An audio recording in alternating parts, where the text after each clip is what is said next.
লোটে মাছের ঝুড়ো হবে শুকনো ভাজা ভাজা আর ঝালে ভরা।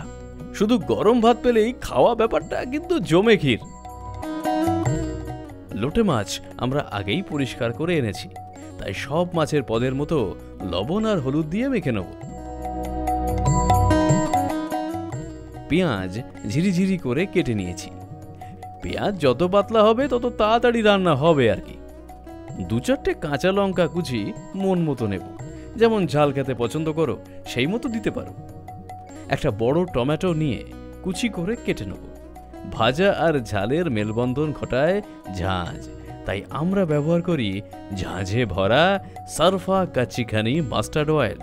তেল গরম করে ধোঁয়া উঠলে শুকনো লঙ্কা, কালো জিরা দিয়ে দেব। কিছুক্ষণ পর পেঁয়াজগুলো দিয়ে দেব। রান্নায় পেঁয়াজ ভাজা ভাজা হবে, তাই মাঝারি আঁচে ভেজে নেব। এবার রসুন বাটা দিয়ে দেব। অনেকটা পরিমাণে দিতে হবে কিন্তু। কম আঁচে ভাজা ভাজা হয়ে এলে টমেটো কুচি আর লবণ দিয়ে দেব।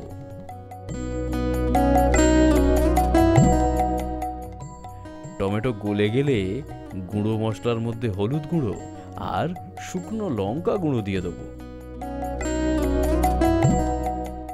এবার কিছুক্ষণ কষিয়ে মাছগুলো পাশাপাশি শুইয়ে দিয়ে ঢাকা দিয়ে দেব।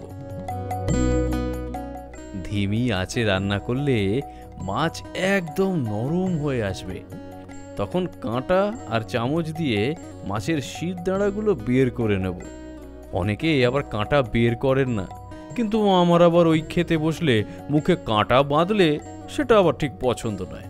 যাই হোক, এবার মাছগুলোকে মশলার সাথে মিশিয়ে নেব। 10 মিনিট মতো নাড়াচাড়া করলেই রেডি লোটে মাছের ঝুড়ো। কাঁচা লঙ্কা দিয়ে একদম ভাজা ভাজা করে নেব। রান্না শেষ, গরম ভাতের সাথে পরিবেশন করে নেব। এইরকম ভাজা ভাজা ঝাল আর ঝাঁঝালো লোটে মাছ বানাতে আজই নিয়ে আসো সারফা কাচ্চিঘানি মাস্টার্ড অয়েল।